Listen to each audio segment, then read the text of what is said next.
Iran supreme leader Ayatollah Khamenei మరణంతో పాకిస్తాన్లోని మతస్థులు ఆందోళనకు దిగారు. కరాచీలో ఉన్న యుఎస్ కాన్సులేట్పై దాడికి యత్నించగా పోలీసులు ఆందోళనకారుల్ని అడ్డుకున్నారు. ఇక కాన్సులేట్పై కర్రలు, రాళ్లతో నిరసనకారులు విరుచుకుపడ్డారు. ఇరాన్కు మద్దతుగా నినాదాలు చేస్తూ కాన్సులేట్ గేట్లను దాటుకుని లోపలికి వెళ్లి నిప్పు పెట్టేందుకు ప్రయత్నించడంతో పరిస్థితి అదుపు తప్పింది. దీంతో పోలీసులు టియర్ గ్యాస్ ప్రయోగించారు. ఇక భవనంలోని కొన్ని భాగాలకు నిప్పంటుకోగా వెంటనే ఫైర్ ఇంజన్లు సహాయంతో ఆర్పివేసినట్లు తెలుస్తోంది. నిరసనకారుల ఆందోళన మిన్నంటడంతో అక్కడ యుద్ధ వాతావరణం నెలకొంది.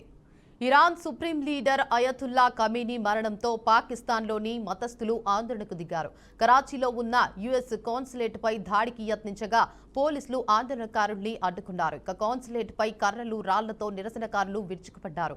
ఇరాన్కు మద్దతుగా నినాదాలు చేస్తూ కాన్సులేట్ గేట్లను దాటుకుని లోపలికి వెళ్లి నిప్పు పెట్టేందుకు ప్రయత్నించడంతో పరిస్థితి అదుపు తప్పిపోయింది. ఇక దీంతో పోలీసులు టియర్ గ్యాస్ ప్రయోగించారు. ఇక భవనంలోని కొన్ని భాగాలకు నిప్పంటుకోగా వెంటనే ఫైర్ ఇంజిన్ల సహాయంతో ఆర్పివేసినట్లు తెలుస్తోంది.